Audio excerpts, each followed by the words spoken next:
Hello, dear friends, and welcome. It's so good to have you with me today as we talk about something incredibly important, the health and safety of our cherished seniors, whether they are living in their own homes, with family, or in a senior living community. Picture a lovely senior living home. Perhaps it's bright and cheerful, with comfortable chairs, planned activities, and dedicated staff. It's designed to be a place of peace, comfort, and care in the golden years. We entrust these environments to be havens for our loved ones, places where they can live with dignity and security. But what happens when that sense of security is subtly undermined by unseen threats? I recently heard a story about a family whose mother, Eleanor, moved into a newly renovated room in a well-regarded assisted living facility. Everyone was pleased. The room was freshly painted, the furniture new. But after a few weeks, Eleanor, who had been relatively healthy, started developing a persistent cough. She seemed more fatigued than usual and complained of irritated eyes. Her family and the staff were puzzled. They checked for common illnesses, allergies, but nothing seemed to fit. It was only after an observant daughter started researching and insisted on an air quality test that they discovered the culprit: high levels of formaldehyde from the new furniture and paint. Eleanor was, in essence, living in a room filled with an invisible toxin. Eleanor's story, unfortunately, isn't as uncommon as we might hope. Our homes, and especially senior living environments that may house many individuals with varying sensitivities, can sometimes harbor hidden dangers, toxins that can quietly steal away health and vitality. Today we're going to pull back the curtain on these hidden crises. We're going to talk about 6 common toxins that can be found in senior living homes, and most importantly, what we can do to protect our loved ones. This isn't about causing alarm, but about empowering you with knowledge, because awareness is the first step towards ensuring a truly safe and healthy environment for the seniors we care about. So please, stay with me, as this information could be vital.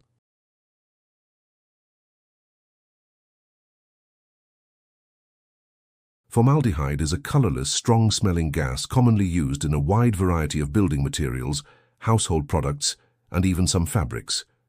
In senior living homes, especially those that have been recently built, renovated, or newly furnished, formaldehyde can be a significant concern. It's often found in pressed wood products like particle board, plywood, and fiberboard, which are frequently used in subflooring, cabinetry, and furniture. It can also be present in adhesives, paints, varnishes, upholstery fabrics, and even some permanent press clothing. Think about a newly furnished room, a freshly painted hallway, or new carpeting. These can all be sources. Now, why is this particularly concerning for our seniors? Older adults often have more sensitive respiratory systems and potentially compromised immune function. Exposure to formaldehyde can cause a range of immediate symptoms, such as burning sensations in the eyes, nose, and throat, coughing, wheezing, nausea, and skin irritation. For seniors with pre-existing respiratory conditions like asthma or COPD, formaldehyde exposure can trigger severe attacks and worsen their symptoms significantly. But the dangers don't stop there. Long-term exposure, even at low levels, is the real worry. The U.S. Environmental Protection Agency, EPA, and the International Agency for Research on Cancer, IARC, classify formaldehyde as a probable or known human carcinogen, meaning it can cause cancer. It has been linked to cancers of the nose and throat, and possibly leukemia. Beyond cancer, chronic exposure can weaken the immune system, making seniors more susceptible to other infections and illnesses. It can feel like they are constantly battling one ailment after another, never quite feeling their best, all because of this invisible intruder in their living space. The sad reality is that because the symptoms can be so general, they are often dismissed as just part of getting old, when in fact an environmental toxin could be the root cause. Our second hidden toxin is mold, the menace in damp corners. Mold is a type of fungus that thrives in damp, poorly ventilated environments. In senior living homes, common problem areas include bathrooms, especially around showers and sinks, basements, laundry rooms, kitchens, and any areas that have experienced water damage from leaks in pipes, roofs, or around windows. Even something as simple as a potted plant that is overwatered consistently can create a micro-environment for mold. Air conditioning units that are not properly maintained can also harbor and circulate mold spores. The primary concern with mold is the tiny spores it releases into the air. When these spores are inhaled, they can cause a host of health problems, particularly for seniors whose immune systems may be less robust or who suffer from respiratory conditions. Mold exposure can trigger allergic reactions, leading to symptoms like sneezing, runny nose, red eyes, and skin rashes. For seniors with asthma, mold spores are a notorious trigger for asthma attacks, leading to wheezing, shortness of breath, and chest tightness. Beyond allergic reactions, some types of mold produce mycotoxins, which are toxic substances that can cause more severe health issues. Prolonged exposure to mold has been linked to chronic respiratory problems, persistent coughing, headaches, fatigue, and even neurological symptoms in some sensitive individuals. Imagine an elderly person already struggling with their breathing, now constantly inhaling these irritants. It can significantly diminish their quality of life and lead to a cycle of illness and doctor visits. The musty odor often associated with mold is a clear warning sign. But sometimes mold can grow hidden behind walls or under flooring, silently impacting the air quality. Third on our list is a truly silent but potentially deadly threat: gas leaks, specifically natural gas or propane, and the associated risk of carbon monoxide poisoning. Many senior living homes, like any residence, utilize gas-powered appliances such as stoves, ovens, water heaters, and furnaces. While these are generally safe when properly installed and maintained, the risk of leaks can increase with aging infrastructure or faulty equipment. Gas pipes can corrode or develop cracks over time, appliance connections can loosen, and safety valves or regulators can fail. Sometimes, an appliance might not be burning gas efficiently, leading to incomplete combustion. A natural gas leak itself can be a fire or explosion hazard, but an even more insidious threat is carbon monoxide, CO.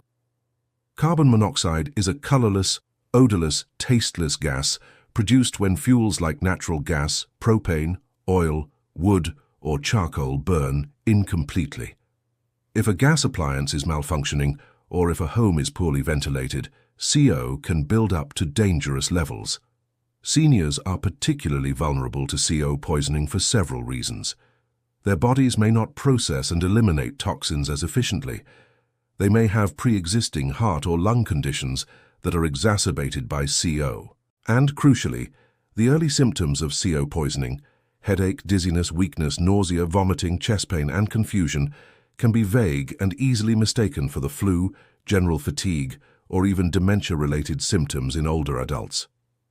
This means a serious CO exposure might go unrecognized until it's too late. High levels of CO can lead to loss of consciousness, brain damage, and tragically death, often very quickly. It's a silent killer because you can't see it, smell it, or taste it. Regular maintenance of gas appliances and, critically, the installation of working carbon monoxide detectors are absolutely vital in any senior living environment. Our fourth concern is the residue from harmful cleaning agents, the pitfalls of everyday cleaning. Maintaining a clean and hygienic environment in senior living homes is, of course, essential to prevent the spread of infections. However, the very products used for cleaning can sometimes introduce another set of toxins, if not chosen and used carefully. Many conventional cleaning products contain harsh chemicals that can leave behind residues on surfaces, or their fumes can linger in the air, posing risks to seniors. Common culprits include chlorine, bleach, and products containing ammonia, which should never be mixed as they create toxic gas. Many disinfectants, oven cleaners, toilet bowl cleaners, and even some all-purpose cleaners can contain strong acids, alkalis, volatile organic compounds, VOCs, or other sensitizing agents. Think about the strong smell after a floor has been mopped with a powerful disinfectant, or the fumes from a freshly cleaned bathroom. For seniors, repeated exposure to these chemical residues and fumes can be problematic. Their skin may be thinner and more sensitive, making them prone to contact dermatitis or irritation from residues left on surfaces like tables, armrests, or bed rails. Inhaling the fumes can irritate the respiratory tract, trigger asthma or allergy symptoms, and contribute to headaches or dizziness.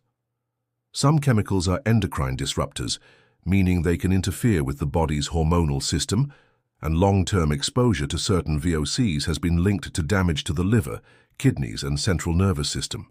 Even products marketed as antibacterial can contain chemicals like triclosan, which has raised health concerns. It's a delicate balance, the need for cleanliness versus the risk of chemical exposure. The irony is that in an effort to protect health through cleaning, we might inadvertently be harming it if we're not mindful of the products being used. Fifth, we have asbestos, the time bomb in older facilities. Asbestos is a naturally occurring mineral fiber that was widely used in building materials for many decades due to its fire-resistant and insulating properties. If a senior living home is located in an older building, particularly one constructed or renovated before the 1980s, there's a significant chance that asbestos-containing materials, ACMs, might be present. Common locations include insulation around pipes and boilers, ceiling tiles, floor tiles, especially older vinyl tiles, roofing materials, and some types of cement products. If these microscopic fibers are inhaled, they can become lodged deep within the lungs. The human body has great difficulty expelling these fibers. Over many years, sometimes decades, this can lead to very serious and often irreversible lung diseases. These include asbestosis, a chronic lung condition that causes scarring of the lung tissue and severe shortness of breath, lung cancer, and mesothelioma, a rare and aggressive cancer of the lining of the lungs or abdomen that is almost exclusively caused by asbestos exposure. Seniors who may have had past occupational exposure to asbestos are already at higher risk, and further exposure in their living environment can compound that risk. Even if they weren't exposed previously, new exposure in their later years is highly dangerous because their lungs may already have reduced capacity. Asbestos is often called a ticking time bomb because the diseases it causes can take so long to manifest after exposure, making it a particularly insidious threat in older buildings. And sixth on our list is electromagnetic radiation, EMR, the unseen hazard. In our modern world, we are surrounded by electronic devices, and senior living homes are no exception. Televisions, microwave ovens, mobile phones, Wi-Fi routers, cordless phones, and even some medical monitoring equipment all emit electromagnetic radiation or electromagnetic fields, EMFs. While the debate about the precise long-term health effects of low-level EMR is ongoing, there is a growing body of concern, particularly for vulnerable populations like children and the elderly. Seniors may be more sensitive to EMR due to age-related physiological changes. Some studies and anecdotal reports have suggested potential links between prolonged exposure to EMR and symptoms such as headaches, fatigue, sleep disturbances, dizziness, concentration difficulties, and even changes in heart rate or blood pressure in sensitive individuals. While a single device might emit low levels of radiation, the cumulative effect of multiple devices operating in a relatively confined living space could be a concern. For example, a Wi-Fi router is often left on 24/7, and a senior might spend many hours a day close to a television or using a mobile phone. The World Health Organization's International Agency for Research on Cancer, IARC, has classified radio frequency electromagnetic fields, as emitted by mobile phones and Wi-Fi, as possibly carcinogenic to humans. While more research is definitely needed, the principle of prudent avoidance is often recommended, especially for seniors. This means taking simple steps to minimize unnecessary exposure, such as not sleeping with a mobile phone near the head, keeping a distance from operating microwave ovens, and perhaps turning off Wi-Fi routers at night if feasible and not disruptive to essential services. It's an area where gentle caution and awareness are certainly warranted. Now that we've identified these 6 hidden toxins, you might be wondering, how can I possibly know if these are present where my loved one lives? It can feel overwhelming, but there are often subtle signs and symptoms that can serve as clues.